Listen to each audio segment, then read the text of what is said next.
I'd end up throwing them up and picking them back up out of my throw up and eating them. I was spending anywhere from $135 to $180 a day in Dilaudid.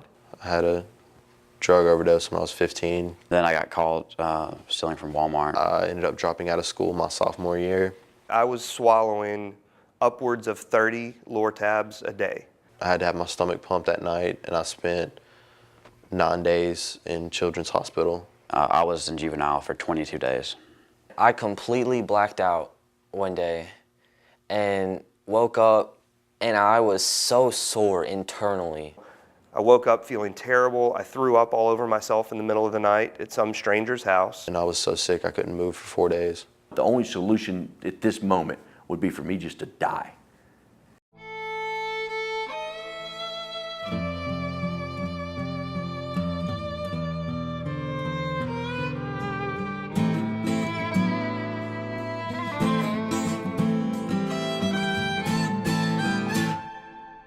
I am Mobile Police Chief James Barber.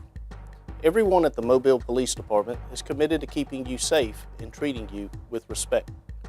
Many young people, and even some adults, find it hard to understand there are people who will harm you to get what they want. They pretend to be your friends, but they really want to steal from you, hurt you, get you involved in their crimes, or hook you on drugs. Some of the worst of these are people who try to get you to try heroin or illegal pain pills. Just one fix of heroin or illegal opiate pain pills can end your life. 95% of the intravenous heroin addicts die from heroin use. Dirty needles used to inject heroin can carry hepatitis and HIV or AIDS. If you are pregnant while using heroin, your baby may be born addicted. Heroin and illegal opiate pain pills don't replace other illegal drugs. 96% of the heroin users also use at least one other drug. Mobile Police Department officers want to protect you from heroin. Part of protecting you is equipping you with the facts. Heroin and some pain pills are opiates, a class of drugs produced from poppies or made synthetically. Heroin is so dangerous and addictive, it is against the law to have any of it. Using opiate pain pills without the supervision of a physician is also dangerous. It is illegal to have any of them without a current prescription. This is heroin ready to be injected. This is heroin ready to snort or smoke. These are opiate pain pills. Opiate pain pills such as Loratab, Vicodin, Demerol, Roxycontin, and Oxycontin are so addictive they require a doctor's prescription. When their prescriptions run out, they steal them, buy them on the street, or turn to heroin. The feeling these drugs can create the first time you use them is addictive. Addicts want it again and again, but it's never as good as the first time. When heroin is pure, or mostly pure, and you can't tell its purity by looking at it, the natural instinct to breathe can be interrupted and users suffocate. Coached by so-called friends, a young man injected heroin into a vein and died while they looked on. They were too high to call 911.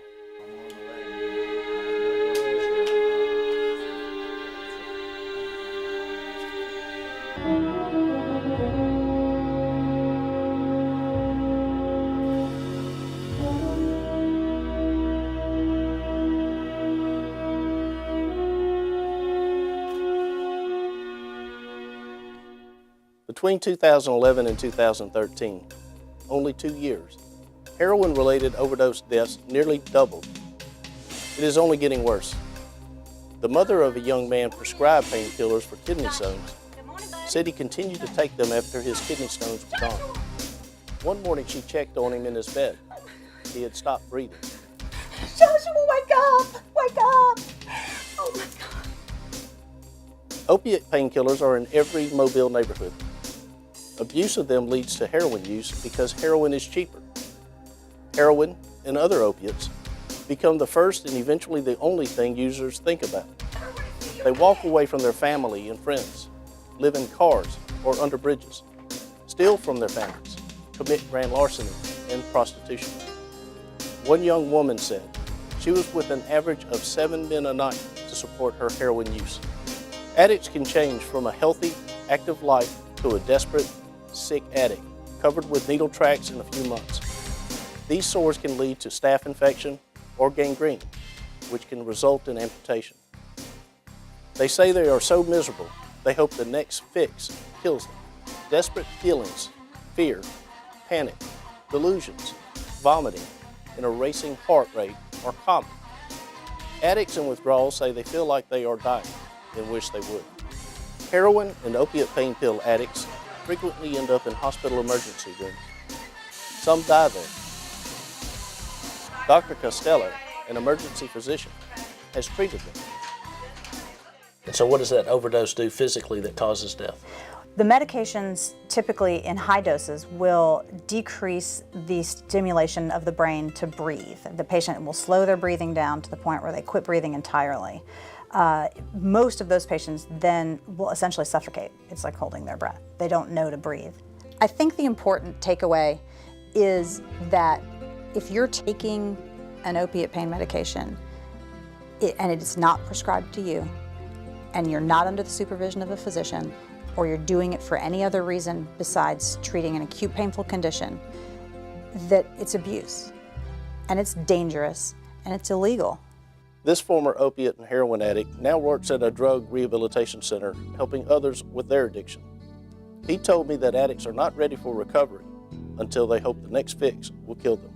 I started off at Lortabs, and I went from Lortabs to Roxycontin to Oxycontin, and then Oxycontin began to get a little bit harder to find. They started doing some things. They changed the way they made it. They changed the way that you had to use it or abuse it. And so I was introduced into Dilaudid. The thing about Dilaudid was you didn't snort Dilaudid, you didn't swallow Dilaudid. You absolutely had to IV inject Dilaudid if you wanted to get high. And one day when I was really sick, I called a guy and said, man, I'm sick, I need something. And that was all he had. And I literally hung up the phone and said, I'm not doing that. And through 45 minutes of severe withdrawals and circumstances, really, I was sitting beside my wife. I was on a couch beside her and did not want her to realize how sick I was. I called him back and said, I don't care. Let's take this plunge. It's whatever, make me feel better. And so I met him outside, and for the first time in my life, I rolled up my sleeve, put a belt around my arm, stuck my arm out, turned my head, and he stuck a needle in my arm and shot me up with Dilaudid. And it was maybe 2 more times that I do Oxycontin after that, and then I was off to the races for Dilaudid. And my Dilaudid career, if you will, lasted probably about 2 years, maybe a little bit longer, maybe 2.5 years. And then it was probably the last 6 months of my IV drug use when I turned to the heroin, and it was just absolutely out of control. I pawned my guns because I knew I was going to blow my brain out. It was one gun, actually, it was a shotgun. I said, I better get this out of the house or I'm going to kill myself. And there were certain times when I could remember being absolutely as miserable as any human being could be.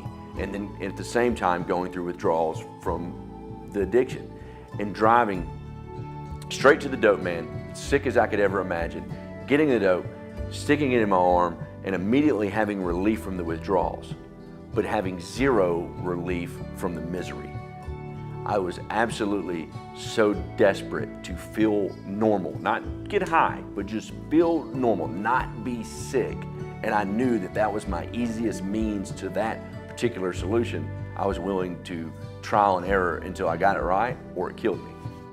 I remember laying in bed at night and feeling like I was training for a boxing match because I would punch this guy just trying to get the pain out of my body. I would kick my feet at the bottom of my bed trying to get the electricity out of my body. The back of your neck, or the back of my neck, was extremely hot always. I would wake up in just pools of sweat, maybe 2 to 3 times a night. If I didn't have whatever dope I needed, I would have to change shirts. This young man was also an opiate pain pill and heroin addict. Now he works with addicts in recovery. I reached the point in my using where I did not care if the next shot killed me or not. It'd be awesome if I got high. It'd also be awesome if I didn't wake up from this and have to do it all over again. Either way, I'll take it. Every time I decided what I'm gonna do is get clean, I'm just gonna stop this and get my act together, I couldn't live up to that decision for more than 4 to 5 hours at a time. It sounded like a great idea for a minute, And then reality would kick in and it was on to the next hit. So I found myself homeless. My parents basically changed the locks to their house. They sold my car, they cut off my cell phone, and they told me, you know, sorry, we love you, but we've done all we can do. I went to treatment 7 different times. They paid for all of it. They told me, if you need a peanut butter and jelly sandwich, don't knock on our door for it. I don't know where you're gonna get it, but it won't be us. We love you, but we're no longer gonna do this for you. Impossible to sleep, definitely not sleeping for days. I think the longest I ever went, literally with no more than 10 minutes of consecutive sleep, was 9 days. So I'm stealing and I'm lying and I'm manipulating people now, and I don't like to live with that. When I come down off of the drugs, now I'm confronted with the feelings of guilt and shame and remorse because of the things I'm doing to my family and loved ones. And that's unacceptable, so I'm gonna have to stay high. Dr. Bernard Eichold is Mobile County Health Department's health officer. He knows the dangers of heroin and opiate pain pills. He is sounding the alarm about its growing use by people of all ages. As the community has been more aware of prescription narcotics being available on the street, there's been a tightening down by legal authorities on pills. So individuals are seeking heroin as an alternative. Heroin's a very serious problem in Mobile. We're not seeing as many deaths or use of heroin as they are in Jefferson County, but it is an extremely dangerous product that can cause death. Death from the first use of heroin can be very high depending on the purity of the product. No one knows how pure the heroin is, so if you take pure heroin, the first injection, it could cause respiratory arrest and death. Heroin and other opiates are a danger to every one of us, regardless of gender, race, faith, age, where we live, go to school, or work. Law enforcement is with you. Mobile police, sheriff's deputies, district attorney personnel, and judges are working together to stop dealers. Drug dealers are receiving prison terms as long as 20 years. The Drug Education Council provides drug counseling and education for young people and adults. Call them at 251-478-7855. Call 251-208-7211 to report heroin and opiate pain pill dealers. You don't have to identify yourself. If you see someone suffering from a drug overdose, call 911.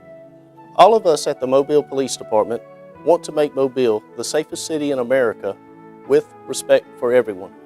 A wave of heroin and illegal opiate pain pills is killing Americans. Time of death is 10:10.